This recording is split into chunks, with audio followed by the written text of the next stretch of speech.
Welcome to the February 5 in 5, in which I'll be sharing 5 things about Grace Point that you should know in 5 minutes or less. First, you should know that I will be taking a sabbatical from May through July.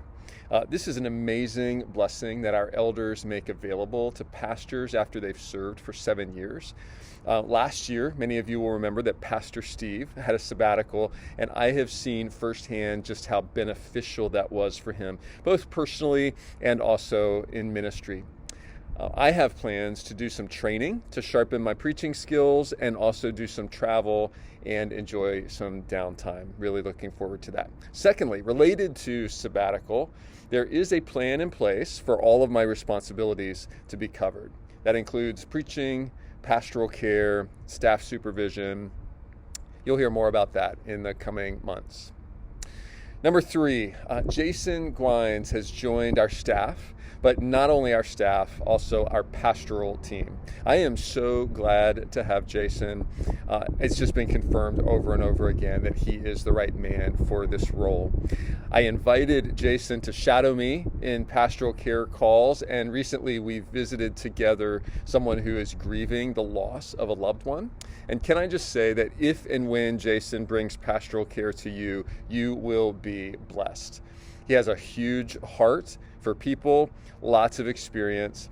We will also have the opportunity to hear Jason preach very soon. And we anticipate Jason going through the Grace Point ordination process later this year after I return from my sabbatical. Number 4, Jason has also joined our lead team.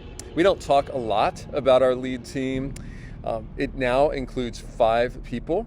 And I'll list them for you, highlighting the main areas that each of them contribute and represent on our lead team. Bill Wright represents operations, and so he handles the nuts and bolts, the finances. Steve Weir handles communication. Joan Zeberline, volunteer engagement. That is her new role that she's stepping into. And Jason now represents missions and discipleship.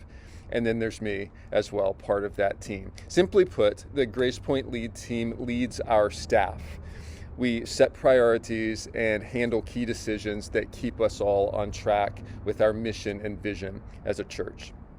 5th and finally, I want to give you a financial update for January.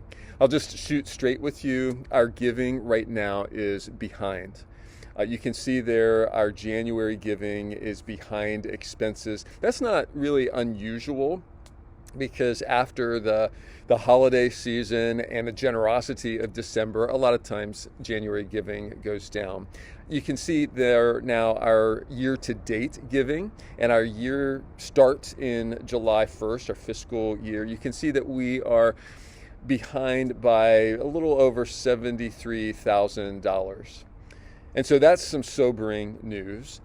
Something to celebrate is that our holiday offerings brought in $65,000. And so I just continually praise God for Grace Point's generosity. One interesting note is that all of that money for the holiday offerings went out the door to help other ministries around the world. If that money had stayed in-house, we would be very close to breaking even. So again, just want to thank you for your continual giving. And also, we are thrilled to be able to help people around the world. But we also need to keep the lights on. We need to pay salaries for our staff here back at home. If you are behind in your steady stewardship to Grace Point, now is a great time to catch up. It's also a great time for an extra gift of gutsy generosity, if that is possible for you and the Lord moves. You should know that our elders have a retreat planned in mid-March, and we'll be spending time specifically praying and planning regarding our financial situation. Well, that is it for our February 5 in 5. I wanted you to see some snow in the background because you're not going to be seeing that much longer, Lord willing, I pray. Have a blessed month ahead, and we'll see you again in March.